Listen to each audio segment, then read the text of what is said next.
Good morning, Stronger Humans.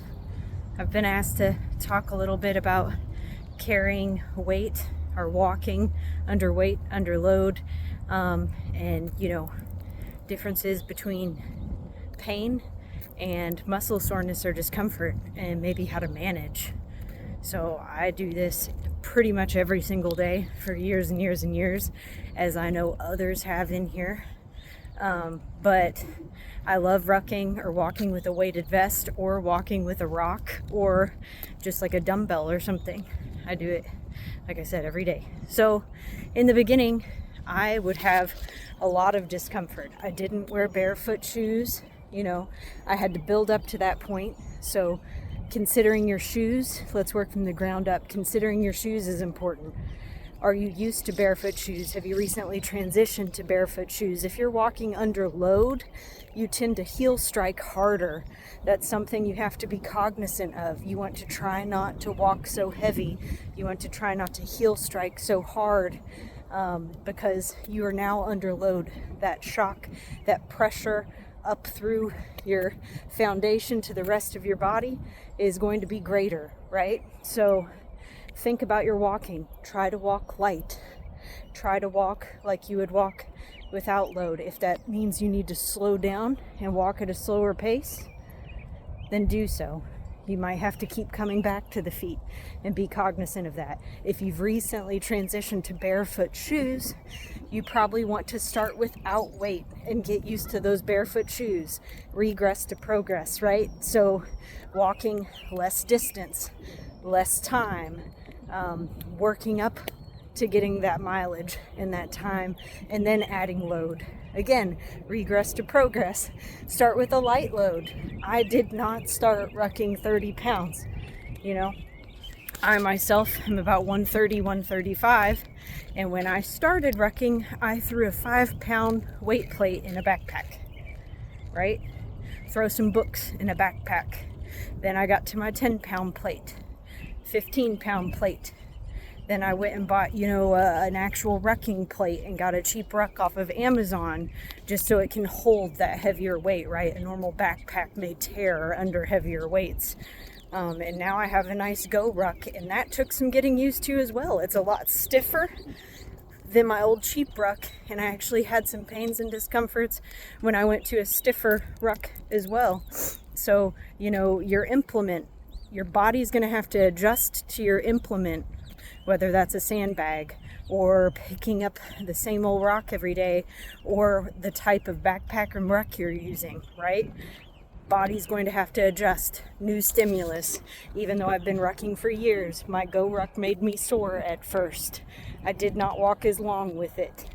Then thinking about posture. We talked about stacking the spine, having an upright posture. A lot of people talk about bringing the chest out, right, and the shoulders back to get that forward posture. But let me also talk about trying not to have a hollow back, meaning a curve in your back like this, right? Right back here where your lumbar is. Sorry, I can't really show it so great walking with a ruck. Try not to have a hollow back, a curve in your back. Bring the hips forward. Try to flatten out the back, like when you're pressing a weight on a bench or doing core moves, and they always try to say, keep your back flat on the ground. You're going to do that same movement while standing. You don't want to protrude the abdomen and have a hollow back. You want to bring the hips out, bring the abdomen in, and try to flatten out that lumbar, right? And that thoracic spine, and have a stacked posture. You're going to be more foundationally sound with a stacked posture than having a hollow in your back, right? And shortening that back. So that also brings about a little bit of stiffness and bracing, right? So to walk a little more safely under load.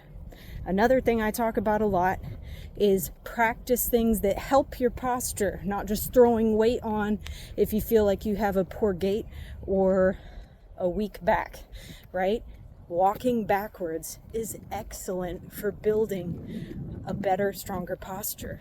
it actually activates more of your glutes, hamstrings, and hip flexors than forward walking does, and other muscles too that forward walking does not activate. And since it activates those more, it burns more calories, it builds more strength. It's actually a workout for your brain because your body has to adapt and adjust, and you have to be more aware and really thinking about it and in the moment when you're walking backwards. So let's walk backwards now. All right. Also, people tend to lean forward when they walk forward. They're slouched in the car, at a desk, on the couch, whatever, all day. Or they're walking with this load and they tend to hunch forward or lean forward slightly when they're walking forward. If you walk backwards, you tend to lean back a little bit, push back a little bit, which really puts you in a straight posture. It helps correct your posture, straighten your posture, stack your spine. So it does a lot of things for you walking backwards.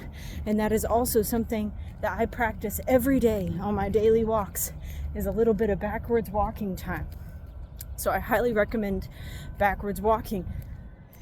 And yeah, I mean, I have another post in here called That's Rucking Right. It talks more about how to wear your ruck and some things you want to look for and how it should feel on you. So I'll tag that in this as well. That's Rucking Right, on just how to wear your ruck and some things to look for. You know, there are different accessories you can buy for rucks too. If it's an actual ruck where you have the chest strap like you saw I had on earlier, you can also get waist straps. There's lumbar support on certain ruck packs or add-ons. So these are all things you can look at, right? But we'll talk about posture a little bit in that. We'll talk about how to wear the ruck a little bit in that. But think about these things. Not protruding the abdomen forward, trying to bring the hips forward and the abdomen in and the chest up and the shoulders back, and truly stacking that spine without a hollow back.